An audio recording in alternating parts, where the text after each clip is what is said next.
दोस्तों बहुत बहुत स्वागत करता हूं आप सभी का। बिहार में वोटिंग से ठीक पहले मायावती जी के खिलाफ नैरेटिव बनना शुरू हो चुका है। उनके जो विरोधी हैं लगातार उनके खिलाफ अब दुष्प्रचार करना शुरू कर चुके हैं।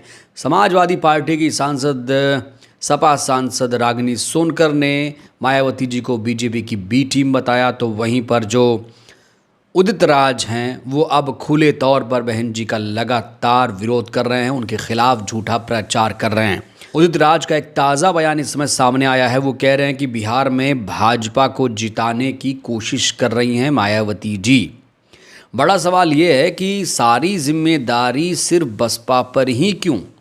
क्या बसपा गठबंधन करके बिहार में चुनाव लड़ रही है, इसलिए उदित राज जैसे लोग तिलमिला उठे हैं? और उदित राज जैसे लोगों को आखिर ये हक, ये अधिकार किसने दिया कि वो बसपा को बीजेपी की बी टीम बताएं? खास तौर से वो उदित राज जो भारतीय जनता पार्टी के पूर्व नेता हों, शाह और मोदी के बेहद करीबी, भागवत के बेहद करीबी। कहा जाता है कि इनका रिश्ता आरएसएस से बेहद मजबूत है। सोचिए दोस्तों, अगर कोई पार्टी कमज़ोर होगी तो क्या कोई उसका नाम लेगा? जाहिर तौर पर बसपा इस समय मजबूत हो रही है, इसलिए उसके खिलाफ एक एजेंडा इस समय सोशल मीडिया पर चलाया जा रहा है। उदित राज ने जिस तरीके से मायावती जी के खिलाफ बयानबाजी की है, जिस तरीके से बसपा का दुष्प्रचार कर रहे हैं, उसके पीछे 2-3 कारण है दोस्तों।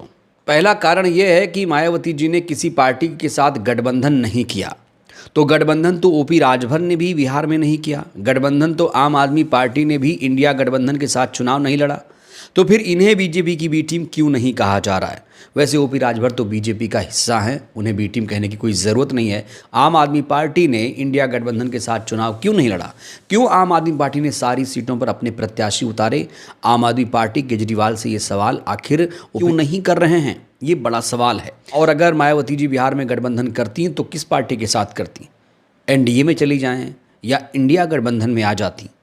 और इंडिया गठबंधन में कैसे आ जाएं? कौन करेगा पहल? किसने की पहल? ये दोस्तों अपने आप में कई सारे सवाल हैं। और मायावती जी का अपना एक स्टैंड साफ तौर से क्लियर कर दिया उन्होंने कि हम गठबंधन नहीं करेंगे, हम अपने दम पर जनता के साथ गठबंधन करके चुनाव लड़ेंगे और हम अच्छी खासी सीटें जीत कर लाएंगे।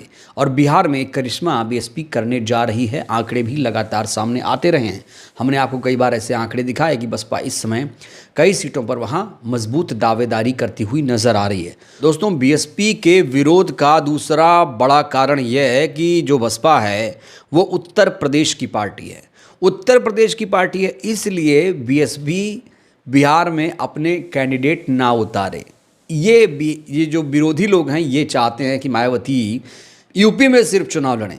शायद उदित राज को ये नहीं मालूम है कि बीएसपी कोई रीजनल पार्टी नहीं है, बीएसपी एक नेशनल पार्टी है, राष्ट्रीय पार्टी का दर्जा उसे हासिल है। हाँ, ये बात और है कि बसपा के पास अभी उतने विधायक, उतने सांसद नहीं हैं। बसपा संख्या में कमज़ोर है, लेकिन वोट परसेंटेज के मामले में अभी भी बसपा का कोई मुकाबला नहीं है। बसपा का हर राज्य में अपना जनाधार है। आप कोई भी राज्य उठाकर देख लीजिए, वहाँ पर 2%, 3%, 5% वोट बसपा को मिल ही जाता है। और इस बार जब बसपा बिहार में सभी सीटों पर चुनाव लड़ रही है तो जो विरोधी हैं वो बीएसपी के खिलाफ इस समय दुष्प्रचार कर रहे हैं। अब कहा जा रहा है कि ना तो इसके पीछे गठबंधन कोई वजह है, ना ही बसपा का यूपी की पार्टी होना। इसके पीछे एक तीसरा बड़ा फैक्टर काम कर रहा है और ये फैक्टर है डर का। कहा जा रहा है कि विरोधी पार्टियां बीएसपी के चुनाव लड़ने से डर गई हैं क्योंकि बसपा वहां पर मजबूती के साथ चुनाव लड़ रही है।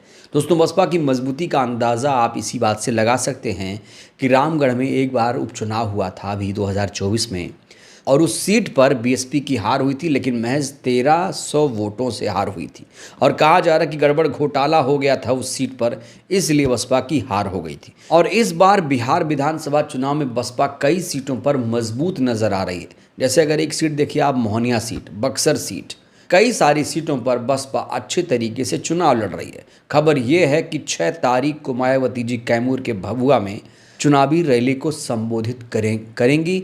आपको बता दें, कैमूर जो है वो बसपा का गढ़ माना जाता रहा है। रामगढ़, मोहनिया, ये सारी सीटें कैमूर ज़िले में ही आती हैं। कैमूर ज़िले को ही भभुआ कहते हैं। भभुआ मोहनिया गाना भी आप लोगों ने सुना होगा, एक भोजपुरी गाना बड़ा ज़्यादा वायरल हुआ था। तो कैमूर के दौरे पर आ रही हैं मायावती जी। उनकी रैली है, पहली रैली बिहार में होने जा रही है। और रैली से ठीक पहले उदित राज जैसे लोग जो माहौल बना रहे हैं, कहा जा रहा है ये लोग बसपा को कमज़ोर करना चाहते हैं। बसपा जो चुनाव लड़ रही है उसके धार को कुंद करना चाहते हैं। लेकिन मैं आपको बता दूं कि उदित राज जैसे लोग जितना बोलेंगे बसपा कमज़ोर है, बसपा उतनी ज़्यादा मजबूत होती जाएगी। क्योंकि ये मत भूलिए कि जो उदित राज हैं वो बीजेपी के नेता रहे हैं। उनका संबंध आरएसएस से भी है, शाह से भी है, मोदी से भी है। पहले ये बीजेपी में मलाई खाने गए थे, वहाँ से सांसद बन के आए और अब कांग्रेस में चले गए। कांग्रेस में इनकी दुर्गति हो गई तो फुटेज पाने के लिए, टीआरपी में खुद को रखने के लिए ऐसी ओछी बयानबाजी लगातार देते रहे हैं। तो जैसे बयान दे रहे हैं और लगता है फ्यूल की तरह बसपा के लिए काम कर रहा है। बसपा इस समय मजबूत हो रही तो उसके विरोधी लगातार उसके खिलाफ जहर उगल रहे हैं। दोस्तों आपको बता दें कि मायावती जी इस समय बेहद सक्रिय हैं। 1 महीने के अंदर उन्होंने 5 बड़ी मीटिंग ली है। ऐसी समाज को पार्टी से जोड़ रही हैं। ओबीसी समाज को भाईचारा कमेटी की बैठक बुला रही हैं। मुसलमानों को पार्टी में जोड़ रही हैं। इस समय टारगेट है SC ST OBC को बीएसपी के साथ जोड़ा जाए और धरातल पर ऐसा नज़र भी आ रहा है। उनके जो नेता हैं विश्वनाथ पाल लगातार लोगों को अपनी पार्टी में जोड़ रहे हैं। बिहार के साथ साथ उत्तर प्रदेश चुनाव की भी तैयारी शुरू हो चुकी है और नारा भी दिया जा रहा है 403 की तैयारी है, 226 सीट हमारी है। अभी यूपी चुनाव में 400 दिन शेष बचे हैं। इससे पहले बसपा ने यूपी में तैयारी शुरू कर दी है। बिहार में रैली होने जा रही है। आकाश आनंद पहले से ही बिहार में मौजूद हैं। बिहार में लगातार वो जनसभा कर रहे हैं। तो बसपा जितनी मजबूती से बिहार में चुनाव लड़ रही है, उसी रफ्तार से उसके खिलाफ प्रोपेगेंडा एजेंडा भी, नैरेटिव भी चलाया जा रहा है और कहा जा रहा है कि बीजेपी को जिताने के लिए बसपा ऐसा कर रही है। दोस्तों जो भी उदित राज का ये बयान सुन रहा है वो उदित राज को सोशल मीडिया पर गाली दे रहा है। सोशल मीडिया पर गालियों की बौछार शुरू हो गई उदित राज के खिलाफ, क्योंकि उदित राज ने अपना जो इज़्ज़त थी, अपनी जो इज़्ज़त थी उसे कहीं ना कहीं मिट्टी में मिला दिया है। लगातार वो किसी और नेता को टारगेट नहीं कर रहे हैं, न शाह को, न मोदी को, न किसी और को। वो लगातार बसपा सुप्रीमो को टारगेट कर रहे हैं और पॉपुलैरिटी गेन करने के लिए, सुर्खियों में आने के लिए वो ऐसी बयानबाजी, ऐसी ओछी हरकत कर रहे हैं। लेकिन कहा जा रहा है कि वो जितनी भी ताकत लगा लें मायावती जी के खिलाफ प्रोपेगेंडा एजेंडा फैलाने की, उनका एजेंडा कभी कामयाब नहीं होने वाला है। वो उदित राज जितना बोलेंगे उतना ही बसपा को फ़ायदा होगा। बहरहाल दोस्तों इस वीडियो में इतना ही। उदित राज के इस बयान से आप लोग कितने सहमत हैं, राय दीजिएगा। बहुत बहुत धन्यवाद।